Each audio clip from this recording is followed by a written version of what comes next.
నమస్తే, నేను జర్నలిస్ట్ శ్రీనివాస్. ఈరోజు న్యూస్ అనాలిసిస్లో ముందుగా సాక్షి పేపర్లో వచ్చిన వార్తను చూద్దాం. ఆడబిడ్డ నిధికి సమాధి కడుతుండట చంద్రబాబు నాయుడు గారు. 1,80,00,000 మంది మహిళలకి సంబంధించి వాళ్ళకి 2024 ఎన్నికల ముందు చంద్రబాబు నాయుడు గారు మేనిఫెస్టోలో పెడుతూ సూపర్ 6 అని చెప్పారు. దాంట్లో ఒక హామీ ఏంటంటే బాబు షూరిటీ భవిష్యత్తు గ్యారంటీ అని చెప్పి ఆడబిడ్డ నిధి చేస్తాం, ప్రతి స్త్రీకి నెలకు 1,500 రూపాయలు.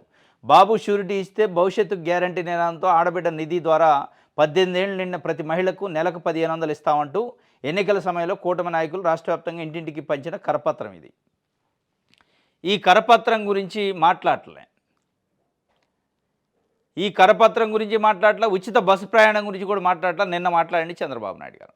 ఉచిత బస్ ప్రయాణము, ఫ్రీ బస్ జర్నీ ఎంత జోక్ అయిపోయిందంటే, ఎంత ఒట్టి మాట అయిందంటే, 2024 జూన్ 12 నాడు చంద్రబాబు నాయుడు గారు ప్రమాణ స్వీకారం చేస్తే దాని తర్వాత వస్తున్న దసరాకి అన్నారు. ఆగస్టు 15, దసరా కాదు సారీ, ఆగస్టు 15 స్వతంత్ర దినోత్సవం రోజు మీకు ఫ్రీ బస్ అన్నాడు. అయిపోయింది, అది ఉట్టి మాట అయింది.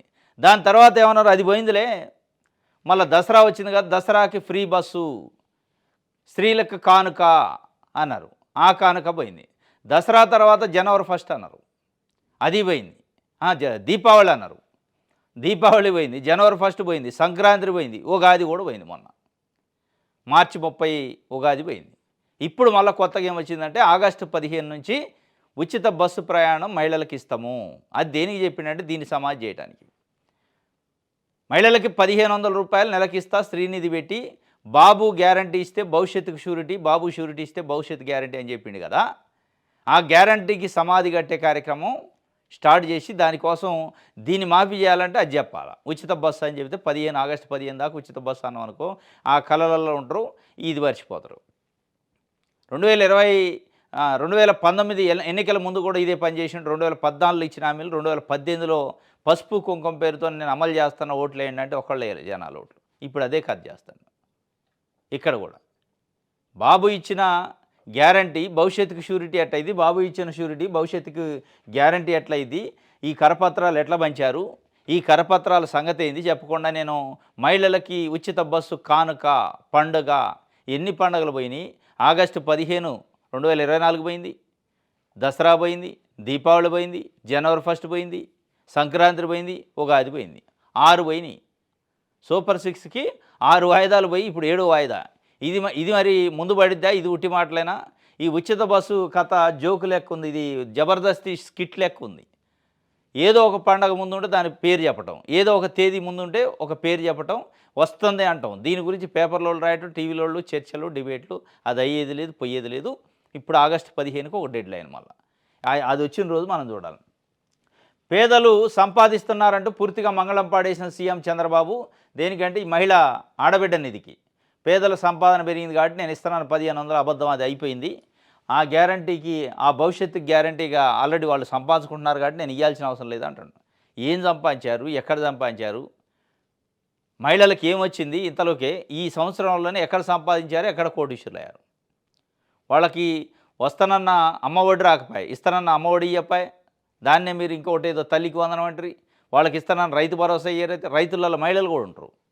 అనేక అంశాలలో జగన్మోహన్ రెడ్డి ఇచ్చిన వాటిని, చాలా అంశాలని, చాలా లబ్ధి పథకాలని నిలుపుదల చేసిన తర్వాత ఎట్లా సంపాదన వచ్చింది, వాళ్ళకి సంపద ఎట్లా సృష్టి అయింది అర్థం కాదు. కానీ దాని పేరు చెప్పి మొత్తానికి ఎగనాం పెట్టే కార్యక్రమం. సంస్కరణలతో సంపద సృష్టిస్తున్నందునే పేదల్లో సంపాదన పెరిగిందట. 2029 నాటికి పేదరికం ఉంటే P4తో ఆడబిడ్డ నిధిని అనుసంధానిస్తామని కర్నూలు సభలో తేల్చి చెప్పిండట ముఖ్యమంత్రి. అది 2019 ముందు ఎట్లయితే పసుపు కుంకుమ కథ ఎట్టుందో ఈ ఆడబిడ్డ నిధి కథ కూడా అట్టుంది. 2029 కల్లా పేదరికం ఎట్లా ఉంటే ఒకలా అప్పుడు మళ్ళీ వీళ్ళు ఇయరట గవర్నమెంట్ P4తో అనుసంధానం చేసి మార్గదర్శులను పట్టుకొచ్చి పేద మహిళలను వాళ్ళకి అప్పచెపుతారట. అప్పచెప్పి మీరు సాయం చేయండి 1,500, నేనేమో ఎన్నికల్లో హామీ ఇస్తా, హామీ ఇచ్చి 5 ఏళ్ళు ఎగ్గొడతా, 5వ సంవత్సరంలో మీకు అప్పచెపుతా, మీరు ఇవ్వండి, నాకు ఓట్లు వేస్తారు. ఇది పద్ధతి. అంటే మీరు ఇచ్చిన హామీ ఏంది, మీరు చెప్తున్న మాటలు ఏంది, మీరు చేస్తున్నది ఏంది? 2029 ఏంది, మీరు అమలు చేస్తున్నది ఇప్పుడు ఎన్నికల్లో గెలిచిన తర్వాత అమలు చేస్తున్నాను. మరి 2029 దాకా చూడటం ఎందుకు? అప్పుడు పేదలుంటే అప్పుడు మళ్ళా మీ పీ4లోకి దీన్ని తీసుకోవడం ఎందుకు? పీ4 అని చెప్పలేదు అంతకుముందు. అంటే ఇదంతా ఏందంటే ఒక రకంగా సమాధి కట్టే కార్యక్రమం, నమ్మించి మోసం, నమ్మించి వంచన చేసే కార్యక్రమం స్టార్ట్ అయిందట. రాజకీయ ప్రేరేపిత కేసే 3,200 కోట్ల కుంభకోణం ఉన్నది కట్టుకథే. 2018, 19లో ఎక్సైజ్ ఆదాయం 16,000 కోట్లు ఉంటే 2023, 24లో 24,000 కోట్లకు పెరిగింది. మరి ఖజానాకి నష్టం ఎక్కడ జరిగినట్టు? విచారణ పేరుతో సిట్టు కట్టుకథలు, ఒక్క ఆధారము లేదు. మద్యం కేసులో చంద్రబాబు బెయిల్ మీదుగా ఉన్నారు. ఆల్రెడీ చంద్రబాబు నాయుడు గారు గడిచిన టర్మ్లో మద్యం కేసులో ఆల్రెడీ ముందస్తు బెయిల్ తీసుకొని ఉండు, కాబట్టి అరెస్ట్ కాలే. వీళ్ళందరూ అరెస్ట్ అవుతుండ్రు. మద్యం కేసులో చంద్రబాబు బెయిల్ మీద ఉన్నారు. చంద్రబాబు హయాంలోనే మద్యం కుంభకోణము ఆధారాలతో సహా నిగ్గు తేల్చిన సిఐడి. ఆ అవినీతిని మరుగుపరిచేందుకే ఇప్పుడు అక్రమ కేసు వేధింపులు. సిఐడి కేసును పోలీసులు దర్యాప్తు చేయడం నిబంధనలకు విరుద్ధం. 17A కింద ముందస్తు అనుమతి తీసుకునే లేదు. అరెస్ట్ చేసే అధికారాన్ని దుర్వినియోగం చేయొద్దన్న సుప్రీంకోర్టు. అయినా సిట్ అక్రమంగా అరెస్ట్ చేసింది. ధనంజయ రెడ్డి, కృష్ణమోహన్ రెడ్డి తరపున వాదనలు వినిపించిన మాజీ AG Sriram copy paste remand నివేదికతో సిట్ కనికట్టు. ఇద్దరికి 20 వరకు రిమాండ్ విధించిన న్యాయస్థానం. సిఐడి, సిట్టు, మద్యం కేసు ఇది మొత్తం ఒక ప్రహసనం లెక్క సాగుతుంది. దాదాపు ఒక 2-3 నెలల నుంచి అక్కడ ఇదిగో పులి అంటే అదిగో మేక అని, అదిగో మేక అంటే ఇదిగో పిలు అని, మరి ఆడ ఎక్కడ పైసలు కనపట్టాల. 3,200 కోట్ల రూపాయలు మద్యం కుంభకోణం జరిగింది. అది డైరెక్ట్గా జగన్మోహన్ రెడ్డికి వచ్చినాయి. ఆ జగన్మోహన్ రెడ్డికి చేరేసే కార్యక్రమంలో వీళ్ళందరూ ఉన్నారు. రాజకేశ్ రెడ్డి నుంచి మొదలు పెడితే నిన్న అరెస్ట్ అయిన ధనంజయ రెడ్డి, కృష్ణమోహన్ రెడ్డి వరకు అని ప్రభుత్వం, సిఐడి, సిటీ చెప్తుంది. మరి ఎక్కడ 3,200 కోట్ల తాలూకా ట్రాన్సాక్షన్స్ కానీ, మనీ లాండరింగ్ కానీ, మనీ ఫ్లోటింగ్ కానీ ఎక్కడ చూపించలే. ఇదంతా ఏంటంటే చంద్రబాబు నాయుడు గారు 2019కి ముందు జరిగిన మద్యం కుంభకోణంలో ఆయన ఆ కేసులో ఉండు, బెయిల్ మీద ఉండు, నన్ను మద్యం కుంభకోణంలో ఇరికిచ్చారు కాబట్టి నేను కూడా ఏదో ఒకటి ఇరికియాలని చేస్తున్నాడా? నిజంగానే ఏమన్నా ఉందా అంటే ఇవన్నీ చూస్తుంటే అనుమానాలు వస్తున్నాయి. ఉండి చేస్తున్నట్లేదు, కావాలని చేస్తున్నట్టుంది. ఒక పర్సన్ సెంట్రిక్గా, ఒక పార్టీ సెంట్రిక్గా మొత్తానికి బట్టగాల్చి మేదేసే కార్యక్రమం జరుగుతుందని వైఎస్ఆర్సీపీ చెప్తుంది. లేదు పెద్ద ఎత్తున అవినీతి జరిగింది, నెల 60 నుంచి 70 కోట్ల రూపాయలు జగన్మోహన్ రెడ్డికి వెళ్ళి కుంభకోణం అని చెప్తున్నారు. వీళ్ళు ఏం చెప్తున్నారు? గతంలో మద్యం పైన ఆదాయము 16,000 కోట్లుంటే దాన్ని 24,000 కోట్లకు పెంచింది వైఎస్ఆర్సీపీ ప్రభుత్వం. మరి ఇక ఆదాయం పెరిగాక ఖజానాకి గండి ఎక్కడ పడ్డది? ఖజానాకి రావాల్సిన డబ్బులు జగన్మోహన్ రెడ్డికో లేకపోతే XYZ ఇంకో పర్సన్కి ఎట్లా పోయినాయి? ఇందులో అవినీతి ఎక్కడిది? అసలు మనీ ఎక్కడిది? మనీ లాండరింగ్ ఎక్కడిది? ఏది లేకుండా సిట్టు ఒక ప్రీ ప్లాన్డ్గా ఒక బ్లూ ప్రింట్ ఇచ్చి ఇగో దీన్ని ఫాలో కావండి ప్రభుత్వం పంపినట్టే ఉంది తప్ప నిజంగానే దీనిలో కుంభకోణం లేదు, ఇది రాజకీయ ప్రేరేపిత కేసు అని చెప్పి వాళ్ళు చెప్తున్న పరిస్థితి. సరే, ఏదేమైనప్పటికీ దీంతో ప్రజలకు ఒరిగేది ఏమైనా ఉందంటే ఏముండదు. నిజంగానే జగన్మోహన్ రెడ్డి తాలూకా ఆయన పనిచేసేటప్పుడు, ఆయన ప్రభుత్వం ఉన్నప్పుడు పనిచేసిన అధికారులు, నాయకులు 3,200 కోట్లు తిని ఉన్నారంటే మరి ఆ 3,200 కోట్లు ఏమైనా ప్రభుత్వ ఖజానాకు వచ్చి పడతాయా? ఖజానాలో జమ అవుతాయా? కావు. చంద్రబాబు నాయుడు గారు అవినీతి అక్రమాలు కుంభకోణాలు చేసినా జమ కావు. జగన్మోహన్ రెడ్డి ఆయన చుట్టూ ఉన్నోళ్ళు చేసినా జమ కావు.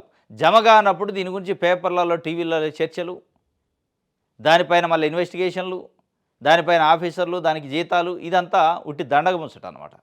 ఏది వచ్చేది లేదు, మన లేదు. ఇది రాజకీయం కోసం చేస్తాను తప్ప నిజంగానే జరిగి ఉంటే ఎక్కడో ఇప్పుడు ఆ 3,200 కోట్లు తీసుకొచ్చి ఎక్కిన ఖజానాలు వేసి రైతులకి ఇవ్వాల్సిన రైతు భరోసా ఇవ్వండి, ఆడబిడ్డ నిధి ఇవ్వండి, తల్లికి వందనం ఇవ్వండి. చాలా స్కీములు డబ్బులు లేకనే పెండింగ్ ఉంటున్నాయి కదా.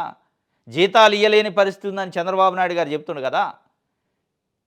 మరి ఇంత పెద్ద ఎత్తున 1,00,000 కోట్ల అవినీతి చేసిండు, విధ్వంసం చేసిండు జగన్మోహన్ రెడ్డి అంటారు. ఆ విధ్వంసం చేసి ఆయన సంపాదించిన సంపద అంతా తీసుకొచ్చి ఖజానాలు పడైతే అయిపోద్దిగా. గమ్మత్తు ఏంటంటే ప్రజలకి ఏదైనా స్కీమ్ ఇవ్వాలంటే సంపద లేదు, మొత్తం విధ్వంసం జరిగింది, మొత్తం అప్పులైనవి, జీతాలు ఇవ్వలేని పరిస్థితి, ఖజానా ఖాళీ అయింది, ఖాళీ కొండలే ఉన్నాయి అంటారు. లేదు ప్రభుత్వ ఉద్యోగులకు సంబంధించి ఏమైనా ఇవ్వాలంటే అదే పరిస్థితి చెబుతారు, జీతాలు ఇవ్వాలంటే అదే పరిస్థితి చెబుతారు. కానీ ఏ నాయకుడి ఇంట్లో తిండికి వెళ్ళకనో, భూమి అమ్ముకోనో, ఆస్తులు అమ్ముకోనో రాజకీయాలు చేసిన పరిస్థితి లేదు. ఇంకా సంపాదిస్తూ ఉంటారు ఎక్కువ. మరి వాళ్ళకి లేని అప్పులు అంటే రాజకీయాలు చేస్తాను రాజకీయ నాయకుల వలన ఇలా ఈ రాష్ట్రానికి అప్పులైనాయి. అది ఏ పార్టీ అయినా కావచ్చు. మరి ఆ రాజకీయ నాయకులకి అప్పులు కావట్లే, ఆ రాజకీయ నాయకులు భూములు అమ్ముకోవట్లే, ఆ రాజకీయ నాయకులు దివాలా తీయట్లే, ఆ రాజకీయ నాయకులకు నిజంగానే అనుకున్నది ఏదైనా కొనాలన్నా ఏదైనా జీతాలు ఇవ్వాలన్నా వాళ్ళ స్టాఫ్కి టంచనగా పడుతున్నాయి. కానీ ప్రభుత్వానికి ఆడికి వచ్చేటళ్ళకి ఏదైనా ఇవ్వాలంటే భూమి అమ్మాలి, ప్రభుత్వ భూమి స్కీమ్ ఇవ్వాలంటే ప్రభుత్వ భూమి అమ్మాలి, ఖాళీ ఖజానా. మరి ఏందంటే ఇదే కథ. ఈ అవినీతి అంటారు, ఈయన వచ్చినప్పుడు ఆయన అవినీతి అంటాడు, ఆయన వచ్చినప్పుడు ఈయన అవినీతి అంటాడు. కానీ ఎవరు అవినీతి వాళ్ళు చేస్తూనే ఉండరు, ఎవరి సంపాదన వాళ్ళకు ఉంది, ఫుల్ ఫ్లెడ్జ్డ్గా వాళ్ళ ఖజానాలు నిండుగా ఉన్నాయి. ఖాళీ అయింది ఏదంటే ప్రజల ఖజానానే. ప్రజలను బూచిగా చూపించి రాజకీయాలను బూచిగా చూపించి రాజకీయ పార్టీలు ప్రజాసేవ పేరుతోని ఇట్లా దండుకొని ఎక్కడెక్కడ మంచి మంచి ఫామ్ హౌజులు, మంచి మంచి బంగ్లాలు, ఫారెన్ నుంచి టైల్స్, ఫారెన్ నుంచి గ్లాసులు తెప్పించుకొని మంచిగా ఇళ్ళు కట్టుకుంటున్నారు, అన్నీ ఉన్నాయి. కానీ చివరికి ఎక్కడికి వచ్చిందంటే ప్రజలకు వచ్చేటానికి జీతాలు ఇవ్వడానికి పైసలు లేవు, స్కీములు ఇద్దామంటే పైసలు లేవు, ఏం చేయాలో ఒట్టిపోయింది అంటారు. వాళ్ళైతే ఒట్టిపోవట్లే. ఇది ప్రేరేపిత కేసు అని చెప్పి వాళ్ళు చెబుతున్న పరిస్థితి. సచ్చేలా కొట్టారట. మూత్రం తాగించి బీటెక్ చదువుతున్న దళిత విద్యార్థిపై తిరుపతి జిల్లాలో దాష్టికం. కులం పేరుతో దూషించొద్దని అన్నందుకు రాళ్లతో దాడి. చేతులు కాళ్ళు కట్టేసి 1.5 రోజుల పాటు చిత్రహింసలు పెట్టారట. ఫిర్యాదు తీసుకునేందుకు పోలీసుల నిరాకరణ, వారిపై కేసు కట్టలేమని సిగ్గా స్పష్టీకరణ. ఇలాగైతే ఆత్మహత్య చేసుకుంటానని బాధితుడు చెప్పిండట. కొంతమంది పేర్లు తొలగించి పోలీసులు రాసిన ఫిర్యాదుపై సంతకం పెట్టుకొని పంపారట. ఇది కథ. కొట్టి మూత్రం తాగిచ్చి 1 రోజున్నర పాటు ఒక లాడ్జిలో బంధించి చిత్రహింసలు పెట్టారట. చిత్రహింసలు పెట్టి నోట్లో కడ్రాయర్లు పెట్టి కుక్కారట. మరి సభ్య సమాజంలో మనం ఏ కాలంలో ఉన్నాం? మధ్యయుగంలో ఉన్నాం, ప్రాచీన యుగంలో ఉన్నాం? మరి అది ఎక్కడ మళ్ళీ ఎక్కడో కాదు. స్వయాన ముఖ్యమంత్రి చంద్రబాబు నాయుడు గారి జిల్లా చంద్రగిరి పక్కనే కాన్స్టిట్యున్సీలో యశ్వంత్ నాయుడు అట ఆయన. మరి కొసన్ నాయుడు ఉంది కాబట్టి కేసు పెట్టడానికి పోలీసులు ముందుకు రాలేదట. కేసే తీసుకోమన్నారట. నాయుడు అనే పేరుతో నుండి చంద్రబాబు నాయుడు గారు, లోకేష్ నాయుడు గారు ఎట్లా ఊరుకుంటారు? మేము వాళ్ళ మీద ఎట్లా కేసు పెడతాం? నువ్వు దళితుడు, వాళ్ళ నాయుళ్ళు అంటే చౌదరీసు అని చెప్పారు. కానీ పాపం కేసు ఇయటానికి పోయినా తీసుకునే పరిస్థితి. నేను ఆత్మహత్య చేసుకుంటా అంటే చివరికి అప్పుడు మేము కేసు కంప్లైంట్ మేము రాస్తాం, నువ్వు సంతకం పెట్టు, ఏ పేర్లు పెట్టాలో అవి పెడతాం. మళ్ళీ అందులో కూడా దళితులు, బీసీలను బకరాల జాతర పెట్టి ఈ నాయుళ్ళని తొలగించి పేర్లు పెట్టారట. ఇది చిత్తూరు జిల్లా చంద్రగిరి తిరుపతి జిల్లాలో జరిగిందట. దీనికి సంబంధించి ఒక వార్తని మరి దీనిపైన నిజంగానే చంద్రబాబు నాయుడు గారు ప్రభుత్వానికి చిత్తశుద్ధి ఉంటే, లేదంటే పవన్ కళ్యాణ్ మార్పు కోసం నేను రాజకీయాల్లోకి వచ్చిన, ఏం మార్పు అంటే పాత తరాన్ని తీసుకోవటం, కొత్త తరాన్ని తీసుకోవటం, ప్రాచీన యుగానికో మధ్య యుగానికో కులం పేరుతో పెట్టి మరి ఆయన అప్పుడప్పుడు సనాతన ధర్మం కోసం నేను పాటుపడతా అంటాడు. ఇక సనాతన ధర్మంలో ఇట్లాంటివి ఉంటాయి. సనాతన ధర్మంలో కులాలు, కుల కట్టుబాట్లు, మత కట్టుబాట్లు ఉంటాయి. మరి దాన్ని ప్రోత్సహిస్తానరా పవన్ కళ్యాణ్ గారు స్పందించాలి. నేను మాట్లాడుతున్న సనాతన ధర్మం ఇది కాదు, దళితుడు కాబట్టి, నాయుళ్ళు కాబట్టి, నాయుళ్ళు దళితులపైన దాడి చేయొచ్చు, వాళ్ళ నోట్లో మూత్రం పోయొచ్చు, బంధించవచ్చు, నిర్బంధించవచ్చు, కొట్టొచ్చు, వాళ్ళు కేసు ఇస్తే తీసుకోకూడదు అనే సనాతన ధర్మం కాదు, నేను అంటున్న సనాతన ధర్మం వేరే అని ఒకళ్ళు నిజంగా ఆయన అనిపిస్తే ఆయన స్పందించాలి. ఇప్పుడు డిప్యూటీ సీఎం గారు ఎట్లా స్పందిస్తారా లేదా తెలియని పరిస్థితి. ఎందుకంటే నాయుడు ఉండు కోసన. ఇది నిన్న జరిగింది. బాబుకు ఈనాడు నిత్య సన్మానం, పాత్రికేయానికి తీరని అవమానం. 2021లో సెకీ ఒప్పందం, 2023లో సెకీ సీఎండీగా గుప్తా నియామకం. ఇప్పుడు గుప్తా తొలగింపుగా ఒప్పందంతో ఏ లెక్కన లింకు. ఈనాడు ఎల్లో జర్నలిజంపై ఈస్తుపోతున్న విద్యుత్ రంగ నిపుణులు, వ్యవసాయానికి ఉచిత విద్యుత్తును హక్కుగా అందించాలని సెకీతో గత సర్కారు ఒప్పందం. ఈనాడు, ఆంధ్రజ్యోతి పేపర్లు సెకీ ఒప్పందం పైన టావులు వార్తలు రాసినాయి. సెకీ ఒప్పందంలో 1750 కోట్లు చేతులు మారినాయని, ఆదాని తీసుకొచ్చి సూట్ కేసులు జగన్మోహన్ రెడ్డికి ఇచ్చిండు, మేము చూసినాం, మా దగ్గర వీడియోలు, కెమెరాలు ఉన్నాయి అనే అంత రేంజ్లో చెప్పారు. చెప్పి చివరికి ఎక్కడికి వచ్చిందంటే సెకీ అనే పదం చంద్రబాబు నాయుడు గారు నోటి నుంచి మాట్లాడాలంటే భయపడే పరిస్థితికి వచ్చింది. ఆదాని సెకీ ఒప్పందం అనే మాట మాట్లాడటానికి కూడా ఆయనే భయపడే పరిస్థితికి తీసుకొచ్చారు. అసలు ముఖ్యమంత్రి గారు, చంద్రబాబు నాయుడు గారు, ప్రభుత్వం సెకీ ఒప్పందం తప్పు, మేము రద్దు చేస్తున్నామని చెప్పలేకపోతున్నాం. ఒకవైపు ఏఎస్ఆర్సీపీ ఏం అడుగుతుందంటే సెకీ ఒప్పందం తప్పు అన్నారు కదా, రద్దు చేయండి అని అడుగుతుంది. కొంతమంది విశ్లేషకులు కానీ, వైఎస్ఆర్సీపీ కానీ, కొన్ని ప్రతిపక్ష పార్టీలు, కమ్యూనిస్ట్ పార్టీ లాంటివి అయితే సెకీ ఒప్పందంలో తప్పులు తడకుంది, అక్రమాలు జరిగినాయి అన్నగా రద్దు చేయండి అని అడుగుతున్నారు. లెటర్లు కూడా రాశారు. లేదు లేదు రద్దు చేయట్లేదు, అది నెంబర్ 1 ఒప్పందం, ₹2.49 యూనిట్ ఎక్కడొస్తుంది, జగన్మోహన్ రెడ్డి మంచి అద్భుతమైన ఒప్పందం చేసుకుండు అని వాళ్ళు చెప్తున్నట్టుంది. వాళ్ళు అంటే APRC, Andhra Pradesh electricity regulatory commission చెప్పింది ఆ ఒప్పందం తప్పు కాదు, ఒప్పే అని. చంద్రబాబు నాయుడు గారు ఆదాని పేరు చెబితే ఒళ్ళు జంకుతుంది ఆయనకి. ఊరు నాయన మీరు ఊకే సెకి సెకి అని ఎందుకు వార్తలు రాస్తారు, నాకు వస్తుంది తిప్పలా. ఎవడో ఒకడు మళ్ళీ విలేకరో ఇంకో పత్రికలోళ్ళు అడుగుతారు ఏమైంది సార్ సెకి అంటే నేను చెప్పలేకపోతున్నా, అదేం తప్పు తప్పు అని నాతో చెప్పి మీరు రాస్త్రి. నేను ఇప్పుడు తప్పు అంటేనే ఆడ ఊకుంటట్లేడు మోడీ, ఆదాని పేరు నువ్వేట చెబుతూ అనే పరిస్థితికి వచ్చింది. కాబట్టి దాన్ని ఒప్పు అని రాయండి అని చెప్తే వీళ్ళు అది కూడా రాకుండా ఈనాడుకి నిత్య సన్మానం, బాబుకి ఈనాడు నిత్య సన్మానం ఏంటంటే యూనిట్కి ₹4.60 చంద్రబాబు యాక్సిస్తో ఒప్పందంపై నోరు మీద పని వైనం, ఎల్లో పత్రిక వైఖరిని ఎండగట్టిన వైఎస్ఆర్సీపీ. ఇది ఆ గుప్తా అని సెకీ సీఎండీని తొలగించారండి నేను మొన్న. అది తొలగించింది సెకీ ఒప్పందం గురించే తొలగించారు. సెకీ ఒప్పందం అక్రమం, ఆయనే దీంట్లో ఇన్వాల్వ్ అయినాడు కాబట్టి తొలగించారండు. ఎస్, ఈనాడు చెప్తుంది కరెక్టే అనుకుందాం కొంచెంసేపు. మరి సెకీ ఒప్పందం తప్పుడు ఒప్పందం చేసుకున్న సీఎండీనే తొలగించినప్పుడు అసలు సెకీ ఒప్పందాన్ని ఎందుకు రద్దు చేయకూడదు మరి చంద్రబాబు నాయుడు గారు? ఇప్పుడు మీరు ఈనాడు నిత్య సన్మానం చేస్తారు ఎట్లాగో, ఈ సన్మానాల్లో ఒక సన్మానం ఏంటంటే సీఎండీ గుప్తాని తొలగించారు. సెకీ ఒప్పందం అక్రమం కాబట్టి ఆంధ్రప్రదేశ్తో చేసుకున్నది ఆయన తొలగించారు. ఒక సీఎండీనే తొలగించేంత వరస్ట్ అయిన ఒప్పందాన్ని ఎందుకు రద్దు చేయట్లే చంద్రబాబు నాయుడు గారు? అది అడగండి. ఈనాడు మీ సన్మానంలో దాన్ని అడగండి. చంద్రబాబు నాయుడు గారిని డిమాండ్ చేయండి. సెకీ ఒప్పందాన్ని ఎందుకు రద్దు చేసుకో నువ్వు? నీకేమైనా మోటార్లు అందినాయా? నీకు కూడా 1750 కోట్లలో ఏమైనా సూట్ కేసులు అందినాయా? ఆదాని తెచ్చిచ్చిండా లేకపోతే జగన్మోహన్ రెడ్డి తెచ్చిచ్చిండా? ఎందుకు రద్దు చేసుకోవట్లేదు అనేది అడగండి, అయిపోద్ది. ప్రజలకు మేలు జరిగింది కదా. అది అడగకుండా సీఎండీ గుప్తా తొలగింపు జరిగింది, సెకీ ఒప్పందం అక్రమం కాబట్టే. మరి ఆయన ఢిల్లీలో ఉన్న ఆయన తొలగిస్తే ఇక్కడ మన రాష్ట్రానికి 1,00,000 కోట్లు నష్టం జరుగుతుంది మీ ప్రకారం అనుకున్నప్పుడు ఎందుకు తొలగించట్లేదు? బాబు గారిని అడగాలి మీరు. ఈ నిత్య సన్మానం ఆయనకు చేయటం కాదు అనేది 5 కోట్ల మంది ప్రజలు అడుగుతుంది. ఇది అసలు పత్రికనా, జర్నలిజమా, సైకోయిజమా అని తెలవని పరిస్థితి ఉంది అని చెప్పి. రైట్. ఇక మేనిఫెస్టో చంద్రబాబు నాయుడు గారు, పవన్ కళ్యాణ్ గారు ఎప్పుడు ఏప్రిల్ 30, 2024న ఉమ్మడి మేనిఫెస్టో విడుదల సందర్భంగా పవన్ కళ్యాణ్ ఆ రోజు కనపడుతుంది. నాడు ఆడబిడ్డ నిధి హామీ ఇలా, ఆడబిడ్డల కళ్ళకు రెక్కలు వచ్చినాయట. రెక్కలు ఈనాడు ఆంధ్రజ్యోతిలో కట్టారు. ఉట్టిదే ఆ రెక్కలు ఉట్టిని తెంపేశారు. ఇప్పుడు ఏం లేదు, అంతా అవసరం లేదంటండి చంద్రబాబు నాయుడు గారు. రైట్.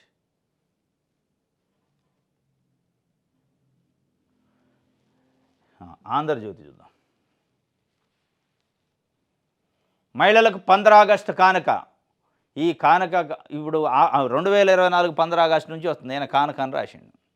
ఆ కానుక వస్తే కదా, వచ్చినప్పుడు రాయండి. నిజంగానే బస్సు ఫ్రీగా ఎక్కి జర్నీ చేస్తుంటే 1 గంట చేశాక అప్పుడు రాయండి.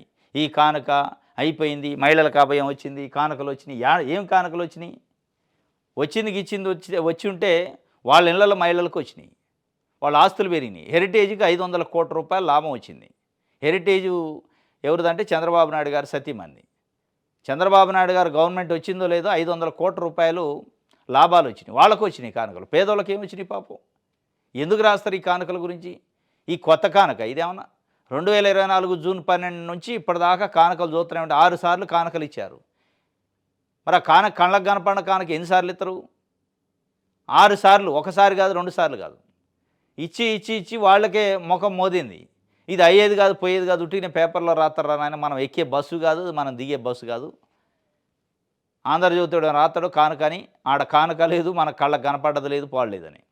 6 సార్ల 2024 ఆగస్టు 15 నుంచి మొదలు పెడితే ఇప్పుడు ఇచ్చింది 7వసారి.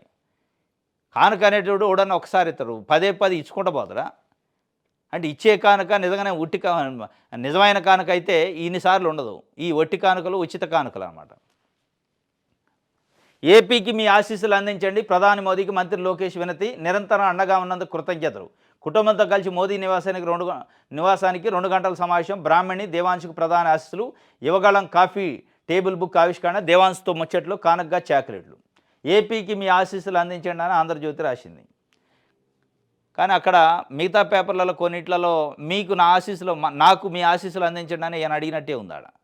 లోకేష్ గారి కోసం ఆయన రాజకీయ భవిష్యత్తుకి ఆస్తులు అడిగినట్టుంది తప్ప ఏపీకి అడిగినట్టు లేదు అది.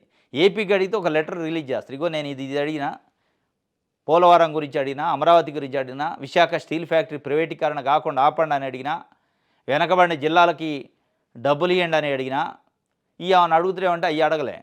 పోయిండు కొడుకుతోని, భార్యతోని పోయి కాసేపు సరదాగా మాట్లాడి 2 గంటలు, 1 గంట కాదు, 1 గంట కాదు, అర్ధగంట కాదు, 2 గంటల సేపు మరి ఏపీ గురించి మాట్లాడిండా, నిజంగానే ఆయన కుటుంబం గురించి మాట్లాడిండా, లేకపోతే ఆయన రాజకీయ భవిష్యత్తులో ఏమైనా ముఖ్యమంత్రి పదవి కోసం మాట్లాడిండా తెలవదు కానీ, దేవాంశుని ఒళ్ళో కూర్చోబెట్టుకుంటూ ఏది మోడీ గారు. గతంలో ఇదే దేవాంశు, ఇదే లోకేష్ పైన గుంటూరులో ప్రధానమంత్రి నరేంద్ర మోడీ గారు ఒక మీటింగ్ పెట్టిండు 2018లో. ఏది నల్ల సొక్కా వేయంగానే ఆయన వచ్చి మీటింగ్ పెట్టిండు. చంద్రబాబు నాయుడు గారు నల్ల సొక్కా వేసిండు. మోడీ ద్రోహి, మోడీ ఉగ్రవాది, మోడీ తీవ్రవాది, మోడీ 2000 మందిని బలి తీసుకుండు గోద్రాలో, అంత దుర్మార్గుడు ఎవడు లేడు, అసలు మోడీ కంటే మా తెలుగుదేశం పార్టీ గ్రామంలో ఉన్న కార్యకర్త బెటర్ 1000 రేట్లని చెప్పిన మాటలు ఉన్నాయి కదా. అది చెప్పగానే ఆయన వచ్చిండు గుంటూరు. వచ్చి ఏం చెప్పిండు, చంద్రబాబు నాయుడు అనే పేరు నోటితో పలకలేక లోకేష్ తండ్రి అనే ఒక ఆయన ఉంటాడు అని చెప్పిండు. ఇక ఆ లోకేష్ ఆయన ఏం చెప్పిండో తెలుసా చంద్రబాబు నాయుడు గారు, నాకు ఒక మనవడు ఉండో కనీసం ఆడుకోవడానికి, నీకు మనవడు లేడు, భార్య లేదు, పిల్లలు లేరు, కుటుంబంలో నీకేం తెలుస్తుంది దేశం గురించి అన్నాడు. ఇక ఆ మనవడే ఆ మనవడు ఏంతో ఆడుకుంటాడు. ఆయనతో ఆడుకుంటే ఇవాళ ఏంతో ఆడుకుంటాడు. ఇదంతా ఇది జోకుడే వారం అనమాట. ఏమన్నా వస్తుందా రాష్ట్రానికి? నిన్న చంద్రబాబు నాయుడు గారు ఆంధ్రప్రదేశ్కి బ్రాండ్ అన్నాడు. ఏంది బ్రాండు? ఢిల్లీ పోతే అపాయింట్మెంట్ దొరకడానికి మీకు తప్ప దేనికి పనికిరాట్లా బ్రాండు. ఇప్పుడు ఏమైందంటే 2024 జూన్ 12 తర్వాత అంతకుముందే అపాయింట్మెంట్ లేదు బాబు గారికి. ఇప్పుడు అపాయింట్మెంట్ దొరుకుతుంది లోకేష్ గారికి, బాబు గారికి ఎప్పుడంటే అప్పుడు. అది తప్ప ఏపీకి ఒరిగింది ఏముంది, వచ్చింది ఏముంది అంటే ఏం లేదు. నిధులు వచ్చేది లేదు, మన లేదు. ఇంకా గమ్మత్తు ఏంటంటే ఇక్కడ ఏపీకి సంబంధించిన పదవుల భర్తీకి కూడా ఢిల్లీ పోయి పర్మిషన్ తీసుకోవాల్సిన పరిస్థితి వచ్చింది. అంత దౌర్భాగ్యమైన పరిస్థితి వచ్చింది. మీ ఆశీస్సులు రాష్ట్రానికి కావాలంటే ఎన్నిసార్లు ఇస్తారా నాయన ఆశీస్సులు? అవి వచ్చింది లేదు, మన లేదు. మళ్ళీ రేపు వస్తుండట యోగా డేకి జూన్ 21కి మళ్ళీ ఆశీస్సులు అంటారు. మరి ఈ ఆశీస్సులన్నీ ఎడిపోతున్నాయి, ఎక్కడ పోయింది ఈ ఆశీస్సులు? ఏం లేదు, ఉట్టిదే. దేవాంశితో ముచ్చటించిండట, కానకగా చాక్లెట్ ఇచ్చిండట. మన ఆయనకు కూడా ఇచ్చిండు, పవన్ కళ్యాణ్కి కూడా ఒక చాక్లెట్. పవన్ కళ్యాణ్కి చాక్లెట్ ఇస్తాడు, లోకేష్ గారి కొడుక్కి చాక్లెట్ ఇస్తాడు. మరి లోకేష్ గారికి ఏమి ఇస్తాడు? ఏమైనా పదవి ఇస్తాడేమో. నేనైతే పదవి కోసం పోయిండేమో అనుకుంటున్నాను. బయట చర్చ అయితే జరుగుతుంది. ఇక తండ్రి ఇచ్చేటట్టు లేడు, నేనే డైరెక్ట్ వయా అని ఏమైనా పెట్టుకుండా ఏం కథో తెలియదు కానీ మరి పైకి అయ్యి కలరింగు రాష్ట్రం కోసం అంటున్నారు. రాష్ట్రం కోసం పోతే ముఖ్యమంత్రి పోతారు, క్యాబినెట్ మంత్రిని ఎందుకు పోతారు? రైట్. కాంగ్రెస్ను కాదని శశి థరూర్కి పట్టం కట్టారట అఖిలపక్ష బృందంలో ఒకదానికి నేతృత్వం. కాంగ్రెస్ పార్టీ నుంచి కొంతమందిని, బీజేపీ నుంచి కొంతమందిని, అన్ని పార్టీల నుంచి తలా ఒక ఎంపీని బృందాలుగా చేశారు. ఒక 7 కూటములుగా చేశారు. ఒక 3 దేశాలేమో కాంగ్రెస్ పార్టీ, 4 దేశాలేమో బీజేపీ పార్టీ బృందం పోయి ఎందుకు పాకిస్తాన్తో ఘర్షణ ఏంది, పాకిస్తాన్తో యుద్ధం చేయాల్సిన పరిస్థితి ఏంది, పాకిస్తాన్ పైన దాడి ఏంది అని వివరించి ఒక సమీకరణ చేస్తున్నారు. ప్రపంచ సపోర్ట్ తీసుకుంటుంది భారతదేశం. దాంట్లో భాగంగా కాంగ్రెస్ పార్టీని అడిగిందట కొన్ని పేర్లు. అడిగితే శశి థరూర్ పేరు ఇయ్యలే, కానీ మోడీ గారు పెట్టిండు. కాంగ్రెస్ ఎంపీ ఆయన, కాంగ్రెస్ ఇయ్యలే పేరు, కానీ మోడీ గారు పెట్టిండు. ఏంది మతలబ్ అంటే సరే దాని వెనక రాజకీయ వ్యూహం కూడా ఉండొచ్చు, కానీ ఎలిజిబుల్ క్యాండిడేట్ శశి థరూర్. అంతర్జాతీయ సంబంధాలు బాగున్నాయి ఆయనకి, దాంట్లో డౌట్ లేదు. కాబట్టి అట్లా ఏమైనా పెట్టిండా, నిజంగానే వాళ్ళల్లో కుమ్ములాట రావడానికి పెట్టిండు. కానీ ఏది పెట్టినా ఎలిజిబుల్ అయితే పర్సన్ ఆయన. ఎలిజిబుల్ లేకుండా పెట్టిండు, మరీ డమ్మీ క్యాండిడేట్ కాదు, నెంబర్ 1 క్యాండిడేటే శశి థరూర్. అంటే అంతర్జాతీయ విషయాలపైన ఏదైనా చర్చించాలి, మాట్లాడాలంటే ఆయనకు అర్హత ఉంది, ఆయనకు కమ్యూనికేషన్ ఉంది, ఆయనకు సంబంధాలు ఉన్నాయి కాబట్టి పెడితే తప్పలేదు. మరి కాంగ్రెస్ అసలు ఆయనకు ఆ ఛాన్స్ ఇవ్వకుండా తెలివిగా ప్రవర్తిస్తే పోయేది. ఆయన పేరు అనలబడితే మోడీకి అవకాశం ఉండకపోయేదిగా. శశి థరూర్ పేరు కాంగ్రెస్ ఇచ్చే లిస్టులోనే పెట్టుంటే అయిపోయేది. వీళ్ళు ఏమి ఆలోచిస్తారేమో. ఇప్పుడు కనీసం మనలాంటి వాళ్ళు ఇక్కడ ఇంత దూరం నుంచి గమనిస్తేనే శశి థరూర్ కొంత మోడీకి కాస్త అంటే మాట్లాడే విధానంలో కొంత టోన్ మారింది. మారినప్పుడు ఇదంతా ఎందుకు గొడవ, ఆయన్నే పడేస్తే అయిపోద్ది అనేది పడేస్తే అయిపోయేది. పడేయకుండా ఆ ఛాన్స్ ఇస్తే ఇప్పుడు పెట్టా, ఇక వెనక్కి ముందుకు వీక్కోలేక చచ్చిపోతున్నారు. రైట్. సీజన్ వస్తున్న సరఫరా ఇది. రాయితీ విత్తన పంపిణీలో తాత్సారం. బడ్జెట్లో 240 కోట్లు కేటాయింపు, 40% కోత పెట్టాలంటున్న ఆర్థిక శాఖ. ఇంకా నిధులు విడుదల చేయని వైనం. విత్తన సరఫరాదారులకు గత ప్రభుత్వం 800 కోట్లు బకాయి. ఇది సీజన్ వస్తుంది, సరఫరా లేదని ఆంధ్రజ్యోతి అడుగుతుంది. పాపం ఆంధ్రజ్యోతి అడుగుతుందంటే మరి ఏ స్థాయిలో ఉందో చూడు. 240 కోట్లు నిధులు కేటాయించారట. లేదు అవసరం లేదు అని ఆర్థిక శాఖ 40% నిధులు కోతేద్దాం, మనం రైతుల కోసం ఉచితంగా ఇత్తనాలు ఇయటం ఏందా? లూలు కంపెనీకి భూమి ఇయ్యాలి, ఉర్సా కంపెనీకి భూమి ఇయ్యాలి ఉచితంగా 99 పైసలకి, టీసీఎస్‌కి 99 పైసలకి ఇద్దాం గానీ రైతులకి మనం ఎందుకు ఇయ్యాలి ఉత్తిగా? వాళ్ళంటే పేదోళ్ళు. టీసీఎస్, ఉర్సా కంపెనీయో, లూలు కంపెనీ పేదోళ్ళు కాబట్టి 99 పైసలకి ఎకరం ఇస్తాం మేము. కానీ రైతులకు ఉచితంగా ఇత్తనాలు ఎందుకు ఇయ్యాలా? సరఫరా ఏది రాయితీతోని? అవసరం లేదు, కట్ చేసేయండి అని చెప్పిందట ప్రభుత్వం. మరి ఎడిపోతుంది ప్రభుత్వం? ఎవరి కోసం పనిచేస్తుందనేది దీన్ని బట్టి అర్థమైంది. 7,715 గ్రూపులుగా సచివాలయాలు భౌగోళిక పరిస్థితిని బట్టి గ్రూపింగ్, ఉద్యోగుల వర్గీకరణ, జనాభాను బట్టి నియామకం, ప్రతి గ్రామ సచివాలయానికి ఒక ఏఎన్ఎం, ఇది రేషనలైజేషన్ అని చెప్పి ఒక ముద్దు పేరు పెట్టిండు. హేతుబద్ధీకరణ. ప్రభుత్వ స్కూళ్ళు హేతుబద్ధీకరణే, ప్రభుత్వానికి సంబంధించిన గ్రామ సచివాలయాలు, వార్డు సచివాలయాలు కూడా హేతుబద్ధీకరణ. ఏంది హేతుబద్ధీకరణ అంటే? ఉన్న వాటిని తగ్గియటం. ఏందంటే వాళ్ళకి పనే లేదు, ఎందుకు ప్రజలకు సేవ చేయడానికి వాళ్ళ ఇళ్ళ దగ్గర పోయి చేయడానికి అంత స్ట్రెంత్ అవసరమా? హేతుబద్ధీకరణ అని ముద్దు పేరు పెట్టి రేషనలైజేషన్ అట కుదిస్తారట. జగన్మోహన్ రెడ్డి పెట్టిన గ్రామ సచివాలయాలను కుదించి వ్యవహారం చేస్తారు. జగన్మోహన్ రెడ్డి నడిపిన ప్రభుత్వ స్కూళ్ళను కుదించి, ఎందుకు అంటే బాగా నడవట్లేదు అయ్యి. ఒకవేళ నిజంగానే ప్రభుత్వ స్కూళ్ళు స్ట్రెంత్ లేదు అంటే దానికి ఎవరు బాధ్యత? ప్రభుత్వ యంత్రాంగం కదా, ఫెయిల్యూర్ కదా. ప్రభుత్వ స్కూళ్ళల్లో స్ట్రెంత్ లేదు కాబట్టి మేము హేతుబద్ధీకరణ చేస్తాం, 2-3 స్కూళ్ళను కలిపి ఒక స్కూల్ చేస్తాం, స్ట్రెంత్ పెరగట్లేదు కాబట్టి ఉచితంగా అంటే స్ట్రెంత్ పెంచే కార్యక్రమం చేయండి. ఎవడన్నా ఎలక దూరిందని ఇల్లు కాలబెట్టుకుంటారా? స్ట్రెంత్ని పెంచే కార్యక్రమం చేయాలా.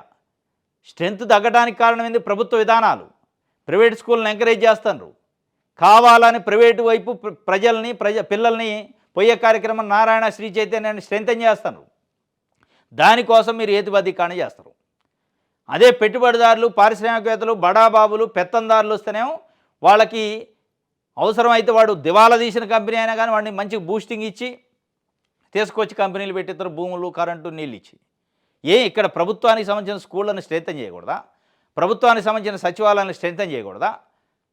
హేతుబద్ధీకరణ దేనికి అంటే పేదోళ్ళు చదివే స్కూల్ కాబట్టి అవసరం లేదు, మూసేయండి. మూసేస్తే స్కూలు అందుబాటులో ఉంటే చదువుతారు, లేకపోతే కూలికి పోతారు. డబ్బులు ఉన్నాడు నారాయణకు పోతాడు, డబ్బులు లేనివాడు కూలికి పోతాడు. ఇదన్నమాట మన విద్యా విధానం, మన హేతుబద్ధీకరణ కథ. స్కూళ్ళని హేతుబద్ధీకరణ, గ్రామ సచివాలయాలు హేతుబద్ధీకరణ, కానీ పెట్టుబడిదారులకి భూములు ఇచ్చే దాంట్లో హేతుబద్ధీకరణ లేదు. పెట్టుబడిదారులు దివాలా తీసిన వాడికి భూములు ఇస్తారు, కరెంట్ ఇస్తారు, అన్నీ ఇస్తారు ఉచితంగా. ఊర్సా కంపెనీ ఉన్నదో లేదో తెలవని ఊర్సా కంపెనీకి అయితే దాన్ని క్రియేట్ చేసి దానికి ఒక అడ్రస్సు, ప్లాట్ఫామ్ క్రియేట్ చేసి భూమి ఇస్తారు 60 ఎకరాలు. కానీ ఉన్న స్కూళ్ళను మూసేసే కార్యక్రమం, ఉన్న సచివాలయాలను మూసేసే కార్యక్రమం అంటే ఇది ప్రజలని చులకం చేయడమే. రైట్, ఇది ఆంధ్రజ్యోతికి సంబంధించి. దిశ చూద్దాం. రైట్, మోడీతో లోకేష్ ఫ్యామిలీ డిన్నర్ మీటింగ్లో ఇరువురి మధ్య ఏష్టాగోష్ఠి, గంటన్నర పాటు జరిగిన సమావేశం. యోగాళం కాఫీ టేబుల్ బుక్ ఆవిష్కరించిన ప్రధాని. మోడీతో లోకేష్ ఫ్యామిలీ. అటెండర్ను చెప్పుతో కొట్టిందట మహిళా సీఐ. కళ్యాణ్ దుర్గం సీఐ దురుసుతనం సోషల్ మీడియాలో వీడియో వైరల్ అయింది నిన్న. ఎక్సైజ్ డిపార్ట్మెంట్ సీఐ అటెండర్ ఆమె పేరు చెప్పి డబ్బులు వసూలు చేస్తున్నట్టు, లంచాలు తీసుకుంటున్నట్టు ఫళ్ళ బాధింది. లేదు మేడం, నాకు సంబంధం లేదని నేనులే దంచింది. మరి ఆమె ఒక uniform job, gazetted officer, CI స్థాయిలో ఉంది. ఒకవేళ నిజంగానే ఆయన మీ పేరు చెప్పి లంచాలు తీసుకొని ఇన్వెస్టిగేషన్ చేయొచ్చు, అవసరమైన సస్పెండ్ చేయొచ్చు, నిర్ధారణ అయితే ఇంకా చర్యలు తీసుకోవచ్చు. ఇక చెప్పుతోని కొట్టే హక్కు మీకు ఇవ్వలేదు, వాడిని వసూలు చేసే మీ పేరు చెప్పి లంచాలు వసూలు చేసే హక్కు వాళ్ళకి ఇవ్వలే. చట్టాన్ని ఒక రకంగా ఒక సిఐ స్థాయిలో ఉన్న వ్యక్తే చట్టాన్ని చేతిలోకి తీసుకుంది. వీడియో డైరెక్ట్ వచ్చింది బయటికి. తప్పు చేసి ఉండొచ్చు, తప్పు చేస్తే ఒక పద్ధతి ఉంటుంది. రేపు ఇదే సిఐ పై ఆఫీసర్ని పేరు చెప్పి, ఎక్సైజ్ సూపరింటెండెంట్ ఇంకోళ్ళు ఉంటారు కదా, వాళ్ళ పేరు చెప్పి లంచం తీసుకున్నాను, ఆయన వచ్చి ఇప్పుడు ఆ ఎక్సైజ్ పై ఆఫీసర్ వచ్చి వీళ్ళని కొట్టాలా కింద ఉన్న సిఐని? అంటే ఒకళ్ళు పై ఆఫీసర్ తప్పు, కింద ఆఫీసర్ తప్పు చేస్తే పై ఆఫీసర్ కొట్టుకుంటూ పోవాలంటే ఇక రోజు ఈ కొట్టుడు కార్యక్రమం ఉంటుంది.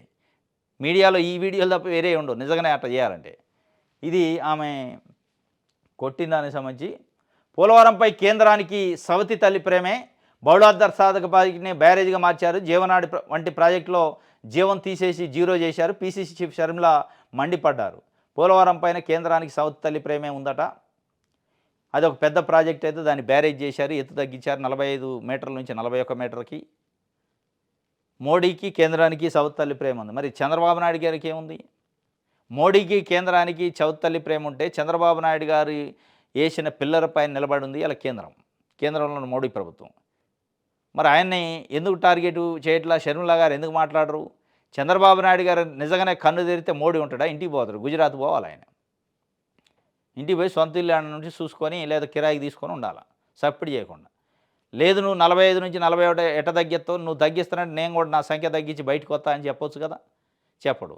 సవతి తల్లి ప్రేమ కేంద్రానికే కాదు రాష్ట్రానికి కూడా ఉన్నట్టే, అంటే రాష్ట్ర ప్రభుత్వానికి కూడా. లంచం కోసం చెవి పోగులు తాకట్టు పెట్టిందట పాపం ఒక మహిళ. ఎక్కడంటే బాలకృష్ణ గారు హిందూపురం ఎమ్మెల్యే సినీ నటుడు బాలకృష్ణ ఉండు కదా, ఆయన కాన్స్టిట్యూన్సీని పెన్షన్ కావాలంటే లంచం ఇవ్వాలి, లంచం కావాలంటే చెవిదిద్దులు అమ్ముకోవాలి. ఇది ఇవ్వాలంది. మేము అవినీతిని సహించం అని చంద్రబాబు నాయుడు గారు చెబుతారు. ఏంటంటే పెన్షన్ మంజూరుకి సచివాలయ ఉద్యోగ డిమాండ్ హిందూపురంలో వెలుగులోకి నెట్టేంట వైరల్. హిందూపురంలోని మోడల్ కాలనీలో దారుణ ఘటన వెలుగు చూసింది. ఓ మహిళకు పెన్షన్ మంజూరు చేసేందుకు సచివాలయ ఉద్యోగం 10,000 డిమాండ్ చేసిండట. దీంతో ఆ మహిళ తన చెవి పోగులను తాకట్టు పెట్టింది. ఆ సందర్భంగా తీసిన వీడియో సోషల్ మీడియాలో వైరల్ అయింది. దీనిపైన ఏమంటే నిన్న ఆగమేఘాల మీద అధికారులు స్పందించారు. ఇట్లా ఒకటో ఆరో బయటపడ్డప్పుడు స్పందించడం కాదు, పడ్డప్పుడు ఎవరైనా స్పందిస్తారు. బయటపడని దొంగలు చాలామంది ఉన్నారు. ఎందుకు పెన్షను ఆ పద్ధతి శాంక్షన్ చేసే పద్ధతి మార్చాలా? సచివాలయ ఉద్యోగికి ఏం సంబంధం పెన్షన్ శాంక్షన్ చేయడానికి? ఆయనకి ఏం సంబంధం? మొత్తం వాట్సాప్ పరిపాలన అంటున్నారు. మరి వాట్సాప్లో అప్లై చేసుకుంటే పెన్షన్ రావాలి కదా.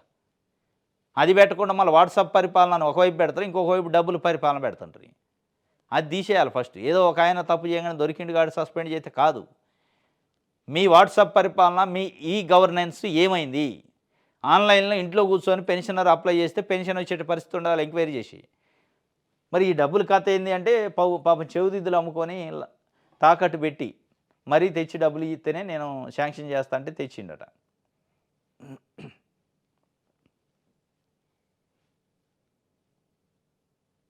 అరే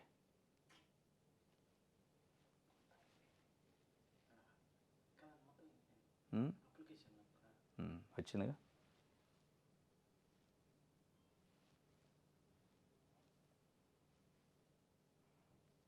రైట్, విషయాలు అందరూ.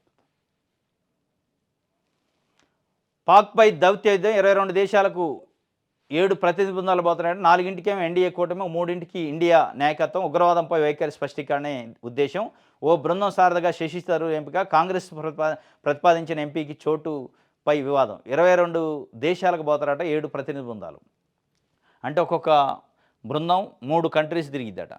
22 దేశాలకు పోయి, అంటే ప్రధానమైన దేశాలకు పోయి వాళ్ళని కన్విన్స్ చేసి వాళ్ళకి చెప్పి వివరించి ఎందుకు ఈ పరిస్థితి వచ్చిందని ఒక మద్దతు తీసుకునే కార్యక్రమం చేస్తారట.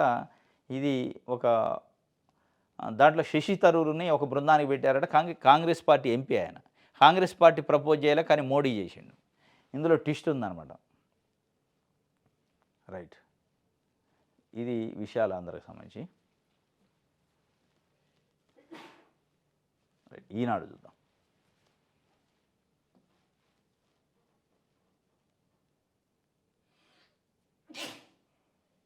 అద్భుతాల ఒడిలో అందాల సందడేట.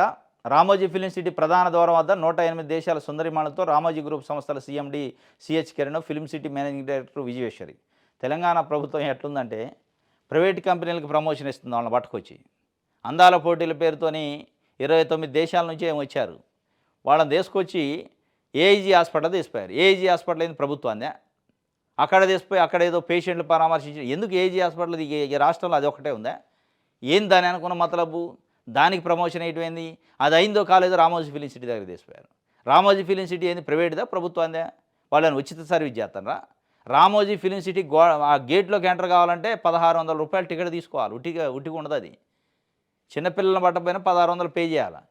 ఆయన చేసేది వ్యాపారం, ఆయన చేసేది పచ్చళ్ళ వ్యాపారం కానించి మొదలుపెట్టి చాలా వ్యాపారాలను, మార్గదర్శి చిట్ ఫండ్స్ 2,600 కోట్లు స్వాహా చేసిండని రకరకాల అభియోగాలు ఉన్నాయి వాళ్ళపైన. ఆడి తీసిపోయిండు రేవంత్ రెడ్డి గారు. తీసిపోయి ఆడ నిలబెట్టి ఆ ఫోటోలు వేసి మళ్ళీ మనం చూడాలి, ఆ వీడియోలు మనం చూడాలి. ఏంది అసలు ఈ అందాల పోటీలు ఏంది? ఈ వాళ్ళ చుట్టూ తిరగటం ఏంది? ఎవడన్నా అందాల పోటీలు అంటే ఏదైనా కన్వెన్షన్ హాల్ తీసుకుంటాడు, అక్కడ పెడతాడు, 1 రోజు 2 రోజులు వాళ్ళని ఎలగొట్టాలి. కానీ వాళ్ళ చుట్టూ జూపేలి సత్యనారాయణ గారు, జూపేలి కృష్ణారావు గారు మంత్రి, సెక్రటరీలు ఆఫీసర్లు వాళ్ళ వెనకాల తగిలిచ్చి ఉరకండి ఉరకండి రామప్ప పోండి వరంగల్కి పోండి ఇటు పోండి బుద్ధవనకు పోండి వాళ్ళని ఇక రన్నింగ్ రేస్ లెక్క ఉంది వాళ్ళ కథ పాపం. గచ్చిబౌలిలో డ్యాన్స్ చేశారు నిన్న స్టేడియంలో. ఈ డ్యాన్సులేంది, ఈ పరామర్శలేంది, ఈ ఈ ఈ ఈ ప్రమోషన్లేంది, దేనికోసం ఇది? ఏమన్నా రాష్ట్రానికి ₹1 లాభం ఉందా దీనివల్ల? నిజంగానే అందాల పోటీలు పెట్టారంటే పెట్టుకోండి. ఒక రోజు 2 రోజులు ఉంటది. నాకు తెలిసి ప్రపంచంలో ఏ దేశంలో ఇట్ట చేసి ఉండరు. మనోళ్ళే చేస్తుండ్రు. ఎట్ట చేస్తారో తెలుసా? టూరిస్ట్ గైడ్ లెక్క తయారైంది మన కథ. మన ప్రభుత్వం ఇప్పుడు. వాళ్ళని టూరిస్ట్‌గా వస్తే దానికి గైడ్ చేస్తాండ్రు వాళ్ళకి, ఆ బృందానికి. అట్లుంది తప్ప అందాల పోటీలు పెట్టినట్టు లేదు. ఇది అద్భుతాల ఒడిలో అందాల ఏం అద్భుతాలు? రామోజీ ఫిల్మ్ సిటీ అద్భుతం అట. రామోజీ ఫిలిం సిటీ అద్భుతం. దాని అద్భుతాల వాళ్ళు ఈ అందాల సందడి చేశారట. ఏం అద్భుతాలు, ఏం అందాలు, ఏం కథ, ఎవడికి చూపిస్తాను అందాలు, ఏం అద్భుతాలు అంటే రామోజీ ఫిలిం సిటీ కాబట్టి అద్భుతం. ఈనాడు రాసింది కాబట్టి అద్భుతం అనమాట.